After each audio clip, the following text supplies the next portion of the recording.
দায়িত্ব দিবার পর 7 দিনের মধ্যে কেশপুরে বিজেপিকে ঠান্ডা করে দিয়েছিলাম। আজও ঠান্ডা,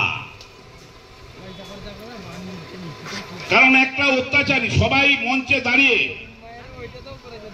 সব রাজনৈতিক দলের নেতারা অনেক ভালো ভালো বক্তব্য শোনায়, আমি এই করব, আমি ওই করব, আমি সেই করব, যেমন আপনার বাড়ির সমস্ত উন্নয়ন সেই দলের নেতাটি করে দেবে, এমন বক্তব্য রাখে। বাস্তবে আপনাদেরকে বুঝতে হবে 2014 বিজেপি এসছে, আমরা এসছি 2011। মমতা বন্দ্যোপাধ্যায় বলেছিল আমাকে ভোট দিন,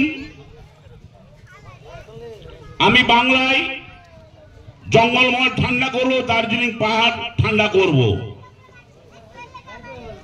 মমতা ব্যানার্জি করে দেখিয়ে দিয়েছে। মাওবাদী, পশ্চিমবাংলায় মাওবাদী বলে আর কোন জিনিস নাই। দার্জিলিং এ প্রতিনিয়ত বন্ধ বন্ধ বন্ধ বন্ধ, দার্জিলিং এ শান্তি ফিরে এসেছে। তারপর মমতা ব্যানার্জি কি বলেছিল, এলাকার শান্তি বজায় রাখতে হবে, রবীন্দ্রসঙ্গীত বাজাতে হবে। সেটাই কিন্তু বাংলার তৃণমূল কংগ্রেস করেছিল, বদলা সিপিএম এর বিরুদ্ধে লাইনে।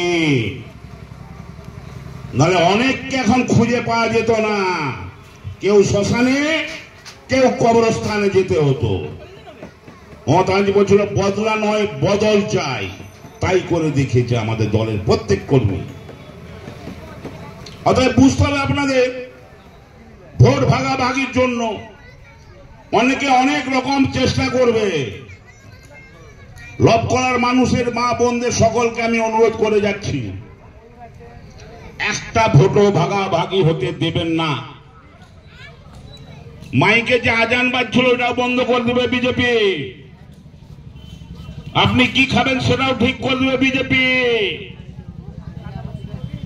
অতএব ভোট ভাগ করে বিজেপিকে সুবিধা করে দেবেন না, করজোড়ে অনুরোধ করে যাচ্ছি।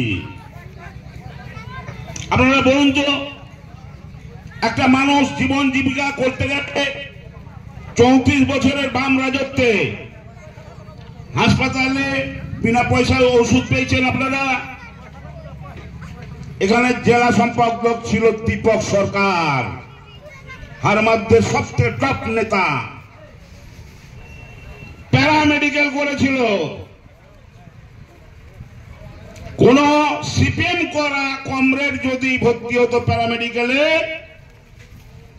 তার 1 বিঘা জমি থাকলে বিক্রি করে চিকিৎসা করতে হতো সুশান্ত আমাদের